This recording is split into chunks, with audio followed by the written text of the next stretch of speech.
BJP में बड़ा बदलाव होने जा रहा है। बिहार के वरिष्ठ नेता नितिन नबीन 19 जनवरी को पार्टी के राष्ट्रीय अध्यक्ष पद के लिए नामांकन दाखिल करेंगे और 20 जनवरी को सहमति पूर्वक चुने जाने की संभावना है। यह चुनाव औपचारिकता माना जा रहा है क्योंकि उनके खिलाफ कोई और उम्मीदवार नहीं है। पार्टी के शीर्ष नेता जैसे प्रधानमंत्री नरेंद्र मोदी, गृह मंत्री अमित शाह, रक्षा मंत्री राजनाथ सिंह और वर्तमान अध्यक्ष जेपी नड्डा उनके प्रस्तावक होंगे। इस मौके पर सभी बीजेपी शासित राज्यों के मुख्यमंत्री, उप मुख्यमंत्री, प्रदेश अध्यक्ष और अन्य वरिष्ठ पदाधिकारी दिल्ली में मौजूद रहेंगे। अगर ऐसा होता है तो नितिन नबीन 45 वर्ष की आयु में बीजेपी के इतिहास के सबसे युवा राष्ट्रीय अध्यक्ष बनेंगे। उनका कार्यकाल जनवरी 2026 से जनवरी 2029 तक रहेगा। प्रधानमंत्री नरेंद्र मोदी की कोशिश है कि पार्टी में युवा नेतृत्व और पीढ़ीगत बदलाव को बढ़ावा मिले। दिसंबर 2025 में कार्यकारी अध्यक्ष बनने के बाद से ही नितिन नबीन संगठन को मजबूत करने पर काम कर रहे हैं, खासकर बूथ स्तर पर। अब पूर्ण अध्यक्ष बनने के साथ ही उन्हें कई बड़ी चुनौतियों का सामना करना होगा, जैसे पार्टी को चुनावी रणनीति, प्रदर्शन और भविष्य की तैयारियां।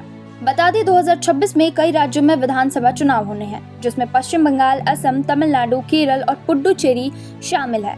असम में सत्ता बनाए रखना, बंगाल में ममता बनर्जी की टीएमसी से मुकाबला और दक्षिण भारत में पार्टी की पैठ मजबूत करना उनकी बड़ी जिम्मेदारी होगी।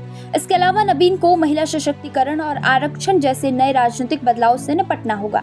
2027 में लोकसभा और विधानसभा में महिलाओं के लिए 33% आरक्षण लागू होगा, जिसमें सीटों का बंटवारा बदल सकता है और पार्टी को टिकट वितरण में संतुलन बनाए रखना होगा। साथ ही एक राष्ट्र एक चुनाव योजना और 2027 की जातीय जनगणना भी पार्टी की रणनीति को प्रभावित करेंगी।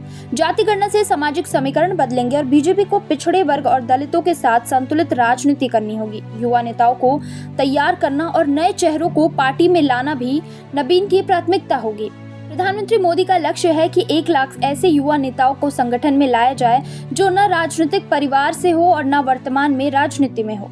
इसके अलावा नबीन को वैश्विक चुनौतियों से निपटना होगा, जैसे अमेरिका के टैरिफ और चीन की गतिविधियां, जिनका असर भारतीय जनता पर भी पड़ सकता है।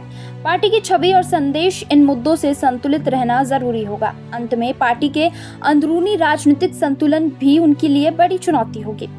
वरिष्ठ नेताओं के बीच असंतोष और क्षेत्रीय गुटबाजी से निपटना आसान नहीं होगा, लेकिन नबीन को उम्मीद है कि वे वरिष्ठ नेताओं का सम्मान करते हुए युवाओं को आगे लाकर संगठन को मजबूत बना सकते हैं। इस तरह नितिन नबीन का कार्यकाल बीजेपी के लिए बदलाव, नई चुनौतियां और युवा नेतृत्व की दिशा में एक महत्वपूर्ण दौर साबित हो सकता है।